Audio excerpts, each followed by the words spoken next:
What happened to me this last month has made me lose all of my trust and reliability in both the dosage and the mushroom itself. This was the last in a series of 4 very intense and meaningful trips. The first 3 with my girlfriend, and this last truly enlightening but frightening trip by myself. The weirdness of it all peaked on this last trip with a mere 2.5 grams, lemon-teched with what I thought was a fairly weak strain. I've cultivated it myself and had a few giggles and good times with it before. But when you trip so hard that your physical self completely dies and still gets to come back from it to tell the tales, you know it's something very real, scary, but weird and amazing at the same time. This is that place that all the ancients and crazy psychonauts have talked about all these years. When you get here, there is no doubt about it. It is the kind of trip that you could strive for your whole life, but you are scared shitless at the same time when you realize you're getting there. You try to use your courage as your raft as you stream down this crazy river into the abyss, but make no mistake, fear is always around the corner just waiting to get a hold of you. So you must trust that your raft is strong. I don't care who you are. Your heart is a lot braver than you think. You just got to put it to the test. And man, there are some heavy tests out there. I am a skeptic at heart, and hopefully always will be. I have been an atheist for most of my life because of my circumstances and upbringing, but I seriously started realizing that life's mysteries are way beyond measuring instruments and other people's opinions. It is up to us as individuals to solve this mystery. That is the meaning of life. Why else would we live in this weird illusion we call the physical universe? Every single person must trust themselves enough to take the journey towards enlightenment and not take the words of others so much to the heart that it overpowers what they already know is true, but have forgotten. Anyway, if you are still here, I'm going to try to go through the stages of this extremely interesting trip with you. My girlfriend had just left for work and wouldn't be home for the next 7 hours, so what else to do but chug a little mushrooms, I thought. I ground up 2.5 grams of cubensis, stirred it with squeezed lemon juice, and let it sit in the fridge for about an hour. I added some squeezed orange into the mix just for the hell of it and slammed it like a shot. The usual routine starts. I light up some candles, put on some music, and start rolling some spliffs. You can't have a decent psilocybin party all by yourself without some sweet sensi in your veins, right? About an hour or so in, I start to feel really weird, so I decide to go out for a walk. I had some perception changes, visual distortion, and racing thoughts. But other than that, I was fine. Apparently, I suck at throwing snowballs when under the influence of mushrooms. After about 10 to 15 minutes outside just walking around, I started to get cold, so I headed back to the apartment. And it was when I opened the door and went inside that it really hit me, hard. I felt like some kind of robot. Warning, warning, severe reality breakdown ahead. Oh man, I didn't sign up for this. How much was it? 2.5? No way. I walked into the kitchen, and everything turned into a scene from The Simpsons or something. It felt completely cartoon-like. I wasn't freaking out at this point because I've had very intense trips before, but when I laid down on the couch to chill out for a second, the mushroom made himself known to me for what I think is the first, true time. Even though I've felt his presence in earlier trips, watching me. He steps forward. I start communicating with the mushroom entity. Is that you? Moments of silence. The entity replies, "What do you think?" I go, "Haha, it is you, hello." He replies with a hello back. I say, "I sense that you are afraid of me. I'm a bit scared of you too, but I'm here as a friend. You seem cool." After that, he disappeared for a while. At this point, I started to freak out. This intelligent mushroom entity had just talked to me, and now it is in my mind, my body, and even in the very walls in which I am confined. If I wanted to escape this, it would be impossible. And that made me shiver. How long before this is over? I thought. I realized that I was still in the coming up phase and hadn't even peaked. Shit. I mean, what do you do when things get more intense than ever before, and you know you are still in for a lot more? The answer: nothing. You just let it happen anyway. It doesn't matter if you're scared shitless or not because it is happening. It is really happening. I remember Terence McKenna speaking of encounters like this, which calmed me because it meant I wasn't insane. Other people had talked to this thing before, many times probably. I wanted to put some music on to calm me. The only problem was that the sounds were so warped and weird that any music I put on only scared me because it was so unfamiliar and unrecognizable. The entity came back and made its presence known. I said to it. I'm really freaking out here. Can you be less frightening? No answer. I said, I'm here as a friend, as your friend. I want to grow and cultivate you if you let me, but stop fucking with me like this. It's not very friendly. No answer this time either, but I could both see and feel him grinning in the walls, a little bit evil perhaps, but hard to tell. Then he vanished again. What a son of a bitch, I thought to myself. Shortly after realizing he could probably hear me, he left me alone in the weirdness, and I was just waiting for something to happen because, to be perfectly honest with you, I had no idea what was going on or what was about to happen. I guess I just wanted a way out because this was scary. Isn't it funny? Just when you thought you were getting experience with these things and being able to control them, the mushroom sweeps that away from under your feet. I start talking to it again and say, if you make this good for me, I will grow you. That is a deal. But we are in your world now, so don't hurt me. I couldn't imagine what else he wanted to hear from me. It seemed like the only gift I could offer him, the gift of life and experience through me and others. After that, something pulled, and I mean pulled me, to the bathroom and into the tub. When I got into the bathtub, time and everything else became completely meaningless. Somehow I managed to turn the water off when the tub was full. After that, it was time to say goodbye to life as we know it. It could have taken 1 hour or 3 seconds, but when you are dead, you are not thinking about that. You don't even know it is happening. I've been close to having ego deaths before, but man, this was nothing like that. You erase into it and merge with it without even knowing that it is happening. It's somewhat of a smooth transaction between boundaries being dissolved, and you're not really thinking in terms of being alive or dead anymore. Fear is pretty much wiped out, except that you can still feel it lurking in the shadows of the deep, unconscious mind. There is some kind of thin thread being attached to your body, and the physical reality that gives you the clue that you will come back from this. It wasn't a forced survival feeling, more of an assurance. I guess some people would describe it as God's love, or true hope, or something like that. I saw this sea of souls swimming around in a vast space and was told that it was the ancients. I guess they were swimming around trying to decide whether to go back to live another Earth life, or go to some other place. They seemed to chill out and be fine anyway, whatever they were doing.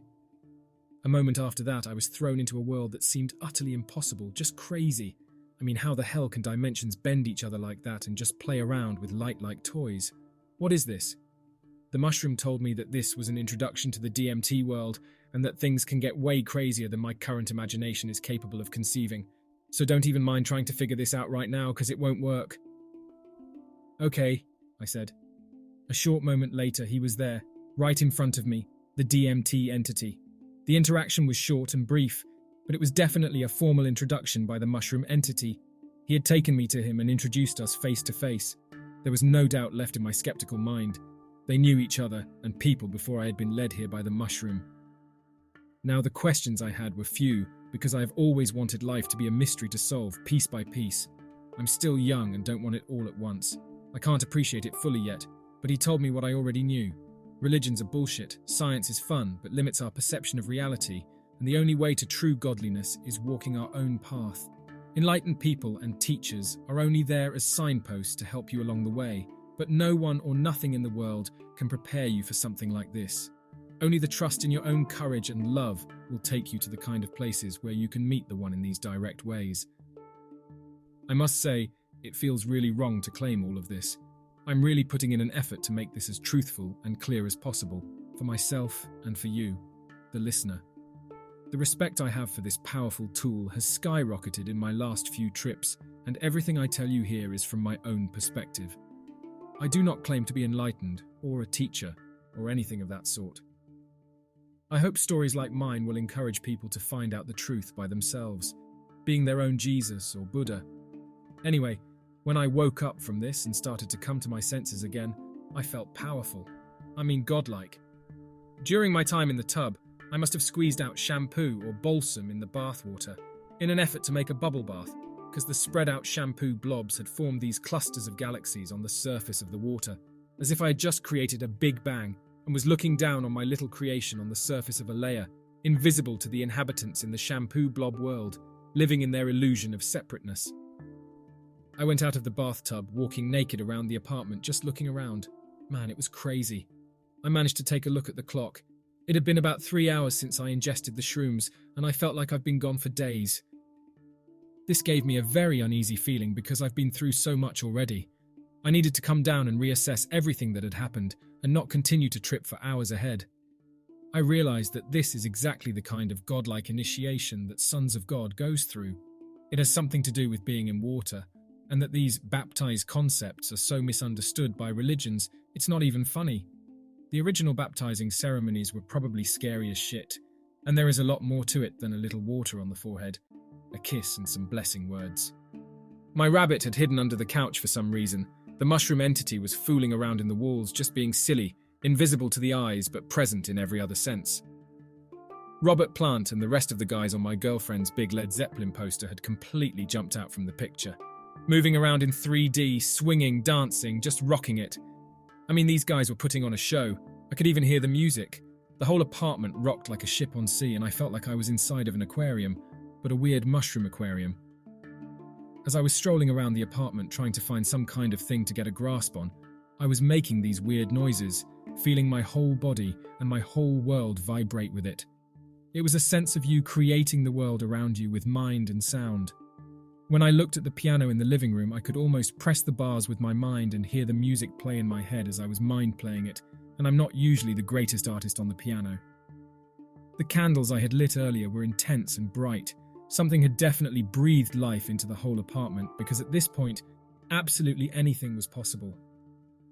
Although present, the mushroom entity made no effort to talk to me again during the rest of this trip, which probably was for the best. It had shown me so much and introduced me to the One after knowing me for such a short while. How much more can you ask of it at this point? I decided to get into the warm bathtub again and just let whatever happens happen to me because nothing was in my control. This seemed like the only sane thing to do, so I did. I lay there in the bathtub just waiting for it to come off because honestly, I had been through way too much for one day already. Maybe that is the reason I don't remember so much from the last parts of the trip and the coming down, but whatever happened, it was not as important as the things I can still remember vividly, which are the first 2/3 of the trip. Lying down in the tub for a second time, I remember going through different fears in my head, being afraid of them but at the same time realizing they are all illusions. So what is there left to be afraid of? I waited for some kind of answer or picture, but it was blank, which made it very obvious that when you have erased all illusions of fear, it is just gone, which sounds silly, but seemed important at the time. I was really balancing on a thin thread of unpleasant experiences created by some unknown fear in my unconscious and moments of glory in the sunshine of God. Eventually, I got my shaken-up body and mind out of the tub again. Somehow I remembered I had promised my girlfriend to bid on some clothes for her son on the internet. The only problem being, I was still pretty tripped out, and trying to bid on things on the internet in this state of mind is like controlling an alien spacecraft, trying to get through a meteor cloud. Mind-boggling. My girlfriend came home, I came down, and I could start to get all of what happened off my chest. Luckily, she is a hell of a cool girl, so we shared a few joints and talked it through.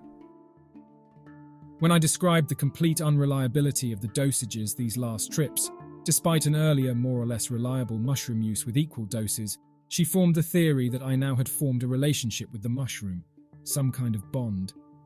The doses I need to be able to visit these secret places may be far less than for the average person, and it seems likely. The reports I read from the kind of trips I have are way beyond the doses I use.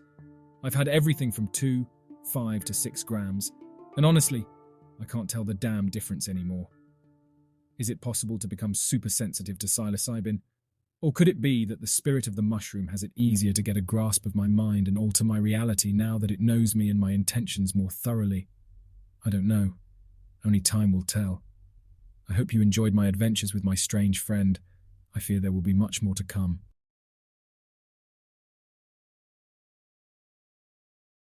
I am going to leave out the beginning of the usual trip with nice lights, colours, hearing colours, smelling music.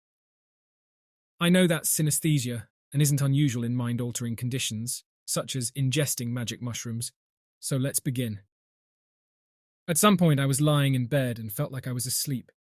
Everyone told me it is impossible to sleep on shrooms, but still, I was feeling sleepy. So I closed my eyes to rest. You know when you first discovered that mushrooms don't make only the outside world look super good, but the world behind your closed eyes is super cool too. Well, that's what I've discovered then. And then I started to hear voices, like whispers, multiple whispers.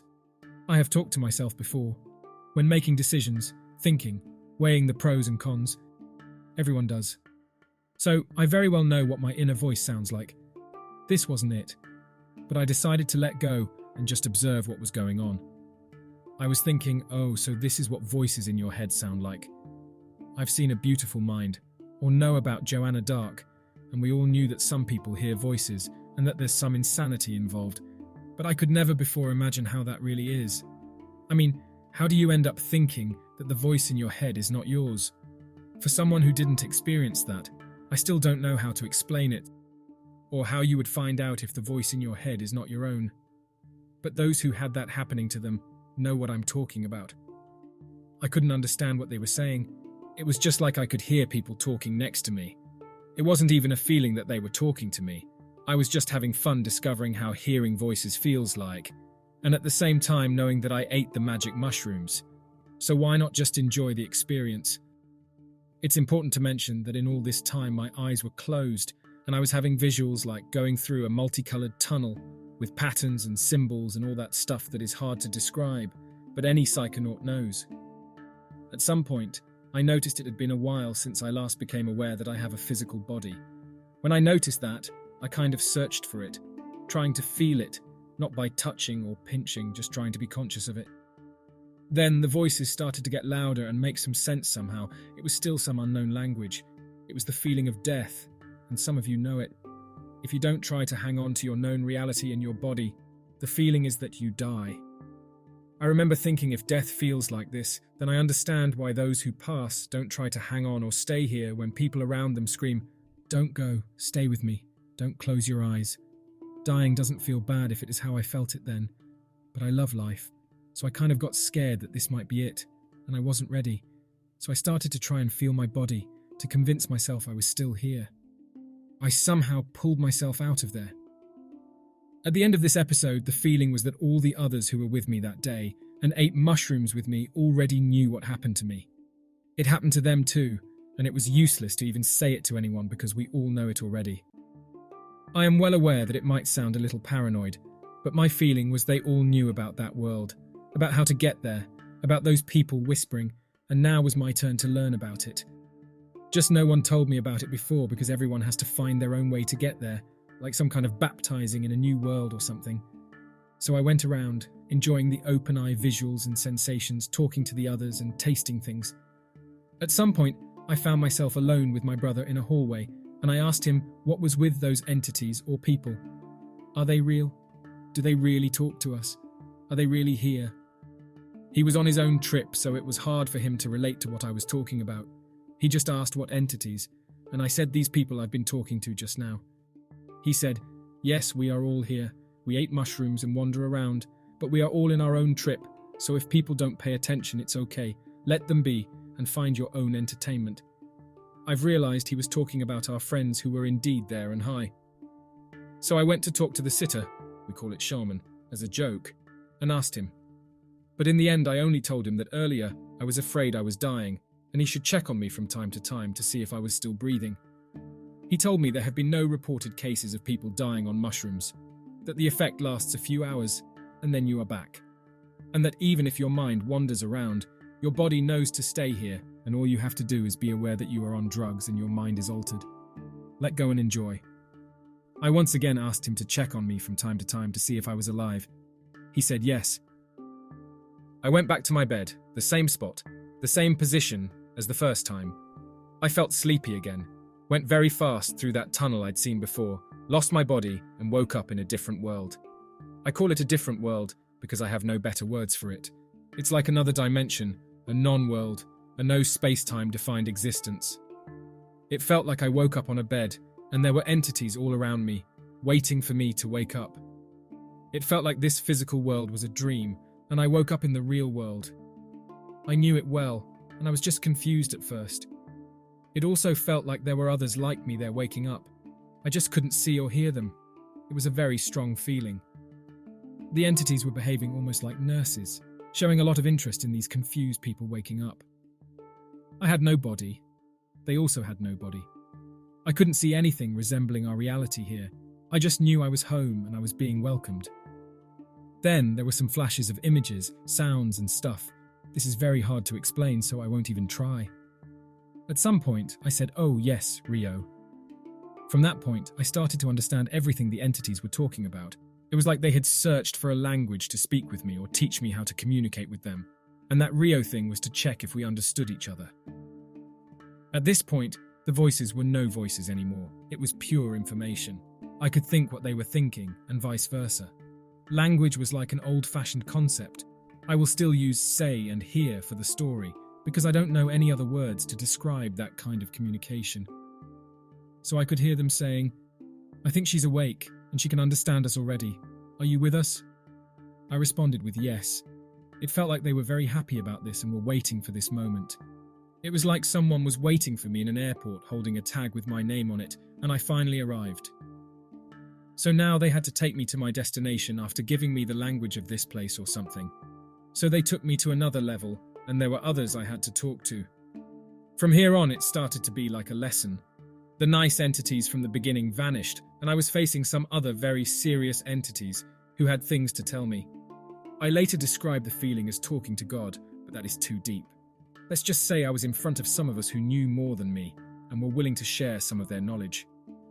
At that point, I started to become aware of my body again. Remember, I couldn't feel my body for a while now. It was like my body was getting really heavy and changed from my horizontal bed position to a vertical position. It somehow felt like a hole that went down and entered a special slot made for it, like being plugged in an outlet or a key in a door. But I knew the slot was in Earth. That was my body's place. I asked, "Why are you doing this to me? You made me go through all that loss, my body experience, to allow me to come here free and light. Why are you now giving me this weight and burying me with it?" Then they spoke. I can't explain how I understood what they were saying or how they were talking. I saw ashes flying over the world, ravens, fires, all kinds of stuff. While witnessing those images, they were saying, "You've been trying forever to escape your place in the world. You've incinerated your bodies. You sent them on the water. You suspended them in the air. You keep trying to escape Earth. You are living on a planet with gravity, and you will end up as part of the Earth no matter what you try. Ashes will fall on the ground. Bodies will fall to the bottom of waters. Ravens will turn to Earth, and your bodies will end up in their place. But it doesn't matter. It's not important. It's not who you are. You are just trying to make it important." Lesson learned. I had no body again, just a very strong feeling of unity and belonging to the whole. It felt like I was some blood cell unaware that is part of a much bigger organism, and now I have to talk to the neurons, and they are explaining the whole story to me. The other cells I knew before were just as stupid as me, unaware we are all part of the same organism, even if we are separate parts. This is the closest comparison that comes to mind.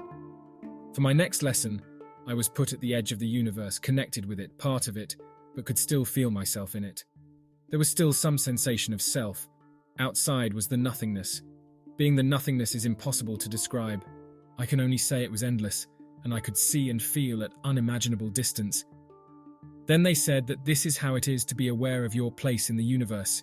Every thought, action, and thing that you do has an effect on the universe. So I vibrated. For lack of a better word, I'll call it vibration.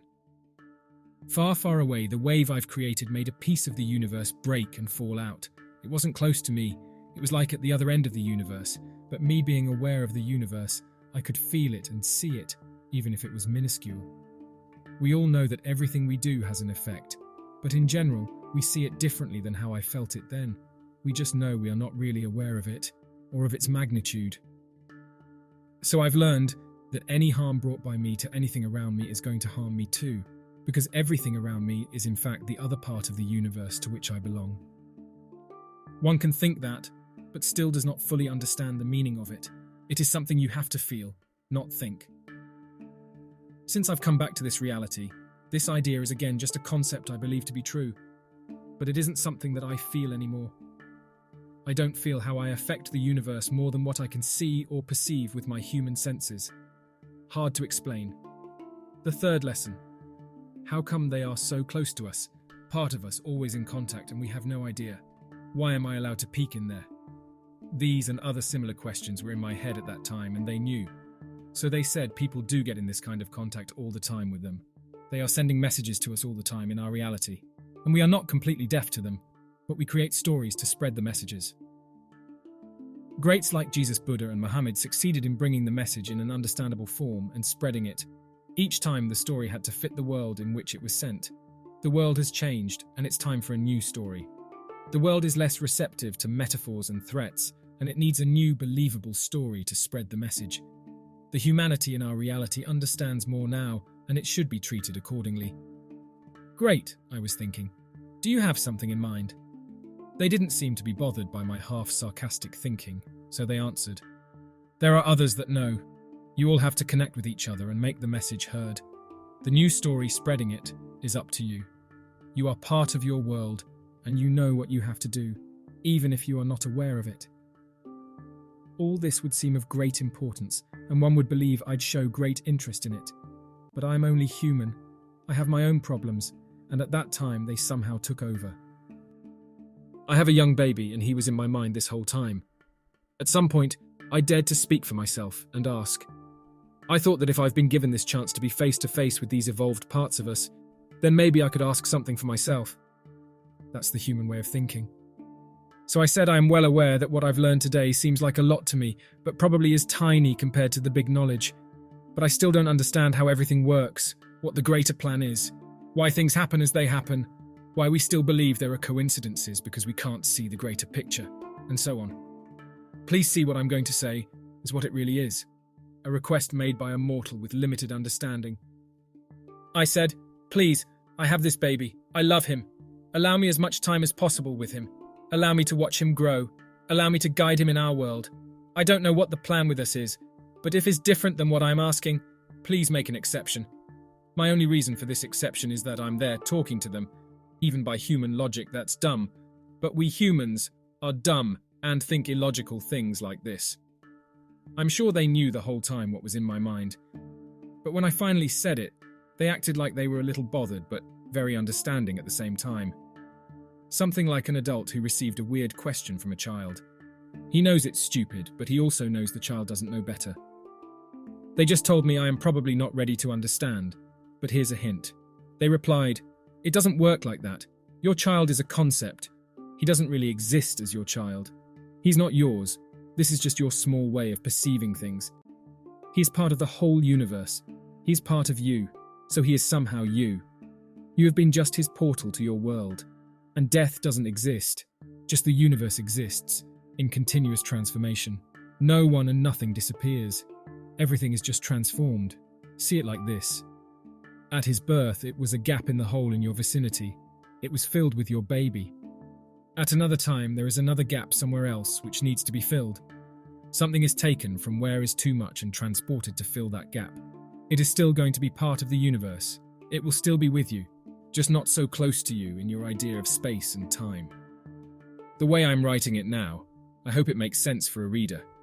These are not the exact words. Communication in that place I was is different. It comes with some words that I know, images, feelings, and sensations from senses unknown to me. But all in all, this was the idea they communicated. Then I completely understood. What I didn't understand and I had to ask, risking to look dumber and dumber, I said, "So if this is how it works, and it seems of great logic, then why are we given such small minds? Why am I so attached to this piece of flesh whom I call my son, and you call a concept? Why do we suffer so much when someone is dying? Why can't we feel them continuing to exist somewhere? All in all, why can't we be at least a little aware of what's going on?" This question was the signal I was really not ready to talk to them about.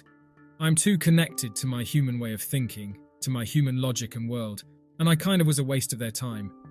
Being stuck on this issue prevented me from being receptive to their teaching. So I've been told I will have to come back, and if possible, less obsessed with our powerless condition and more open to what they have for me. This whole conversation with these superior entities was held in something like a bubble, suspended in time and space. There was no time or space there, but it is the closest I can explain. When it was decided the conversation is over, I was pushed out, or the bubble started to vanish. I remember I wasn't done and I was trying to stay there. I still had something to say, so I was allowed to get back in and continue talking. Now I kept talking, asking, apologizing, getting angry and getting calm. It was a mix of emotions. They were answering. They seemed to have learned the common language better. Before, the conversation was hard sometimes, like they were speaking with an accent or in some dialect. I could understand, but none of us were fluent in this common language. At some point, some of them started to agree with me and say, yes, she has a point, which seemed weird. They weren't speaking each for themselves, they had a common voice. But this changed, and they started to have different ideas. My best comparison would be a good cop, bad cop scenario, and that can't happen there unless the whole thing is rigged. So I had this strong feeling these are not the same people I've been talking to before. At that point, I remembered how I was pushed out of the bubble, and on my way out of there, very fast, someone created something like a replica of that bubble and started to impersonate the entities I'd been talking to before. When I realized that, or I think I did, the bubble vanished and the people I was talking to changed shape. Everything was grey and like floating in nothingness. These new entities were lost in there.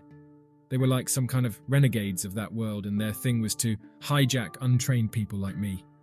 I didn't understand their purpose. I could only feel they were suffering, and their desire was to go back. So catching me and talking to me was like some moment of relief that they were longing for. I thought about this many times. I still don't know what the thing is with those lost souls, but the feeling I had then was this. They didn't know how to go back. They were lost and trying to lose others too. So I told them, I don't know who you are or why you are here. I only think I know that you suffer. Maybe try to remember what brought you here and start from there. Undo the harm done or something.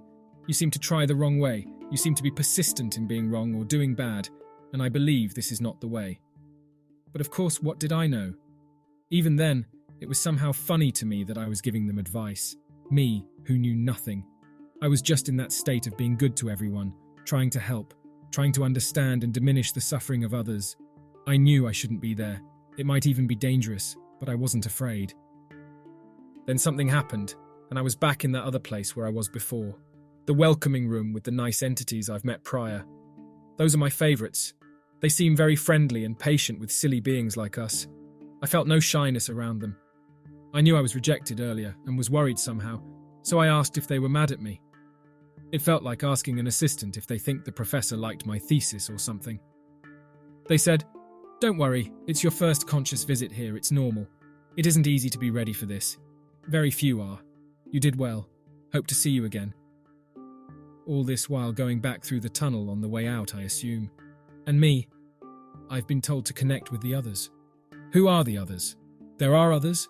Is this even real? Of course, the whole time I was living this experience, I've asked myself many times, is this real? Is it a dream? Is it my mind? At this point, for a short time, I could again feel our reality and hear things from the real world. I heard my brother saying these bastards working outside are making such a noise. It ruins my trip. And I couldn't help but say, there is no outside. In that very second, our sitter came running and said, "Repeat what you have just said. Did you say what I think you did?" I was still saying goodbye, see you, take care in the other dimension, so I told him to wait a second. I know I have to talk to him. I've been told to talk to him, but I have to leave there politely. I'm not some fanatic who wishes to believe in something, who took shrooms searching for a mystical experience. It was the first time for me, and honestly, I thought I would only have a good time, see colours, feel high and stuff. This came to me completely unexpected. So in the end, I could very well enjoy the experience. I thought, wow, the human brain is something. It makes up such cool stories when you unleash its fun side. But what makes me wonder is this part when I start talking to the trip sitter. I indeed talked to him, and he told me similar things he experienced. We both had the feeling of talking about common friends which we knew separately. My description fit his and the other way around. These first lessons they taught me, he knew them. Of course, the way they would reveal anything to us is different for everyone, because as I told you before, they at first search for a common language. They talk to us in the easiest way for us to understand. Now, this trip sitter guy has experienced this more than once. He said that each time he goes back, it feels like he just left. While there, he remembers things that happened last time, but he forgets when he turns back to this reality. I didn't ask him more about it because I was thinking if my mind did this, and he told me his experiences, my mind might just fabricate them next time. I've decided to just wait and see what is going to happen next on my own. I also decided not to read anything related to this, because it might pollute my next experiences. I believe that is possible, while on shrooms, my brain just puts pieces of info together in a way it doesn't while sober, and therefore makes it look surreal or supernatural. At the end of this experience, I was overwhelmed. I admit that I wished there was more to shrooms than just colours and personal mind creations. I thought that it was possible to achieve through shrooms what others achieve in years of serious meditation. I've seen them as a shuttle left here to be able to connect there. I did ask myself, and also asked the trip sitter if he thinks we're losing our minds. He said he's been through this and decided he's not losing his mind. So this was my first mystical mushroom experience. There have been others since then, and all I can say is that now I kind of wish it was just the mushrooms messing with my mind. Because since my last experience, all I wish is to forget what I've learned there, in case any of it is true.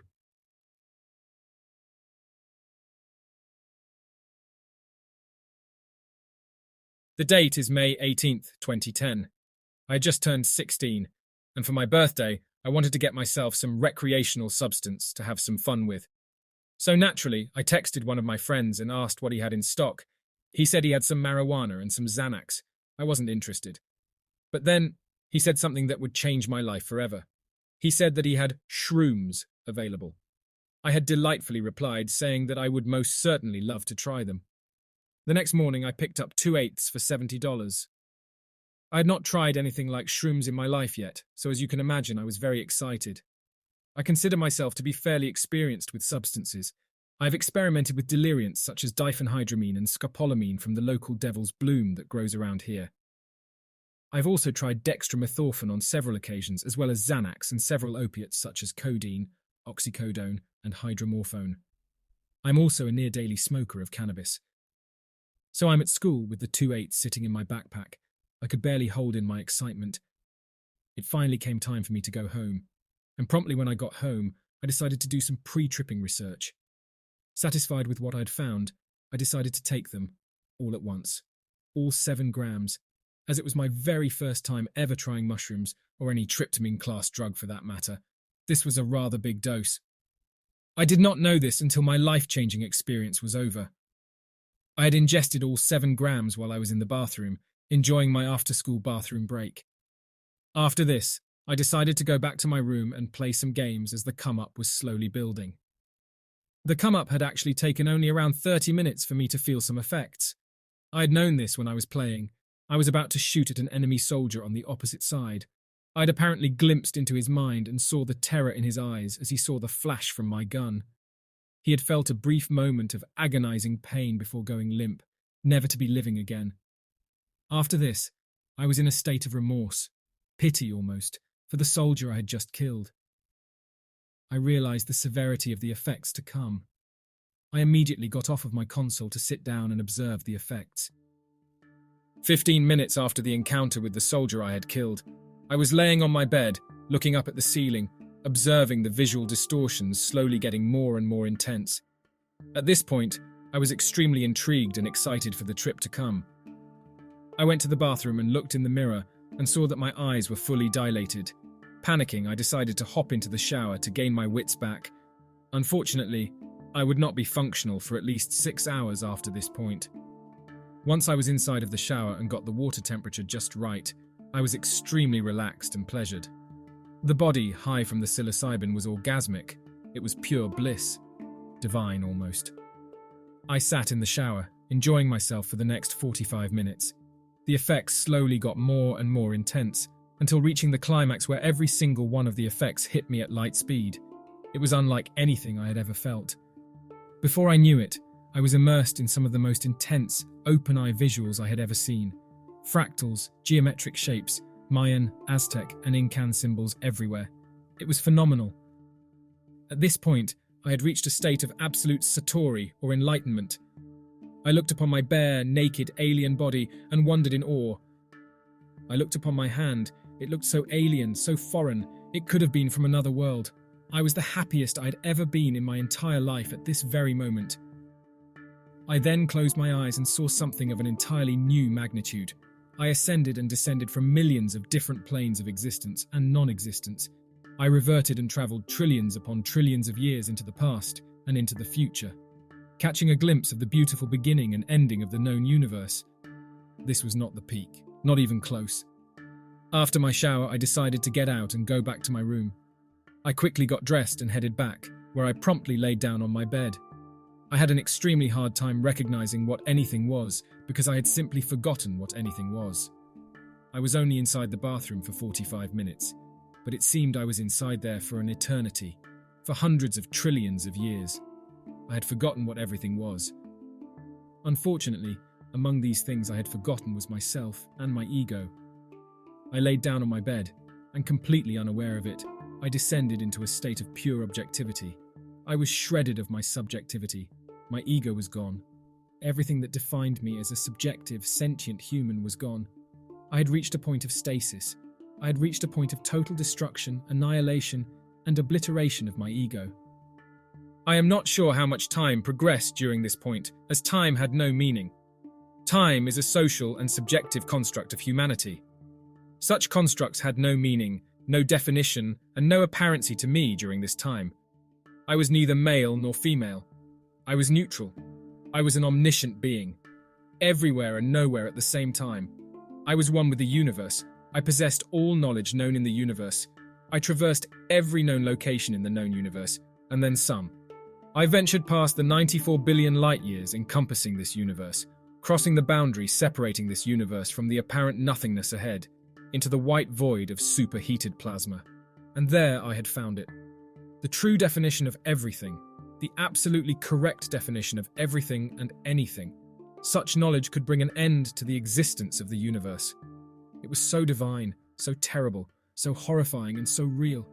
I had seen everything for what it truly was, and it had depressed me, so much that it was pure emotion, pure raw emotion that the universe had not seen the likes of. Deep, deep sobbing, the purging of all grief known. Eventually, I gave way to the acceptance of the current reality at hand. An unknown entity had come forth and had given me two choices, the choice of going with him and living as a part of the inner universe, or go back to where I had come from. It explained to me that I could change my choice whenever I wanted to. I decided to go with it and venture into the inner part of the universe. As soon as I did this, all of my worries had disappeared. This warm sense of acceptance had washed over me. The entity had accepted me as one of their own. There is no way, no explanation, no word that can describe the experiences that followed, only that it was sacred, divine, unseen and unheard of in this existence. Soon after this experience, I decided that I had to go back to where I had come from, hoping that whoever was back at the place I had come from would accept me back. I shared a heartfelt goodbye with my friend, this entity, and told it that I had to return. It had allowed me to, but asked if I would return. I replied that I would. I hope that I will. I found myself sitting on a mysterious contraption, which was my bed. Unknown of where I was, I felt so alone. I felt abandoned. The coldness of the world I'd returned to had washed over me, conquering me. I regretted leaving my friend behind, but I knew it was the right thing to do. After this horrible realization, I decided it would be best for me to simply stay there and wither away into nothingness. I continued to go through endless cycles of death and rebirth, slowly gaining my memories back. Time passed. God knows how much time has passed. Finally, I found myself sitting on my bed, with my subjective memories flooding back over me. I gasped with relief, happy that my experience was over. It had been 4 hours. That is not possible. It simply is not possible. I was gone for what seemed to be eternities upon eternities. The day after this experience, I had a profound appreciation for the simplest things. My reality was changed in every way. Simply put, I was happy again. I did not fear anything. Everything is predestined, waiting to happen. Everything happens for a reason. Looking back now, I'm glad that I was given that opportunity by my friend who had given me those mushrooms, as it had truly opened my eyes and forced me to accept the harsh but true reality of life.